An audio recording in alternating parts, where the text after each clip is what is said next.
जय हिंद। मैं आपको राप्ती नदी और चंबल नदी के जितने भी इंपॉर्टेंट फैक्ट है मैं उसको आपको कराने वाला हूं। यदि आप यूपी ट्रिपल के किसी भी एग्जाम की तैयारी कर रहे हैं, या लेखपाल हो, या पीसीएस हो, या जूनियर असिस्टेंट हो, तो आप लोग के लिए बहुत ही ज्यादा इंपॉर्टेंट है। आपको जो भी मैं क्वेश्चन करा रहा हूँ आपको यही पे याद कर लेना। तो सबसे पहले मैं राप्ती नदी के बारे में बताता हूँ। तो राप्ती नदी का जो उद्गम होता है, नेपाल में एक जगह है रुकुमकोट, वहां से इसका उद्गम होता है।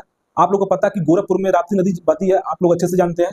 देवरिया में जाके घाघरा नदी से मिल जाती है, बस इतना आपको याद रखना है। इसकी मात्र एक सहायक नदी आपको याद रखना, कौन सा? रोहिणी। ये पूछ सकता है राप्ती की सहायक नदी कौन सी है? रोहिणी।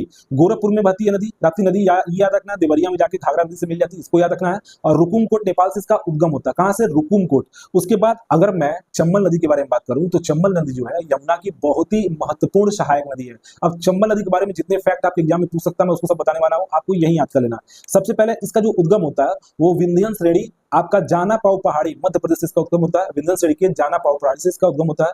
उसके बाद ये मध्य प्रदेश, राजस्थान और उत्तर प्रदेश में होकर बहती है, ये तो आप जानते ही हैं।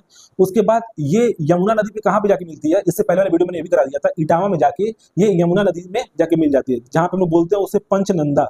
ठीक है, पंचनंदा, ये यमुना नदी मिलती है यहाँ पे।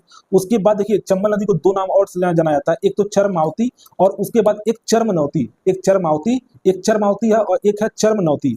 अच्छा, चंबल नदी पे तीन आपके बांध बनाए गए हैं जो बेहद इंपॉर्टेंट है। एक तो गादी सागर बांध जानते हैं जो मध्य प्रदेश में है, राणा प्रताप सागर जो बांध है, और जवाहर सागर जो बांध है ये राजस्थान में। ये गादी सागर बांध बहुत बार लड़के राजस्थान में इसका आंसर मारते हैं, तो इसको जरूर याद रखिएगा। जो गादी सागर बांध है वो केवल मध्य प्रदेश में है। बाकी आपका राणा प्रताप सागर और जवाहर सागर, राणा प्रताप सागर और जवाहर सागर ये राजस्थान में।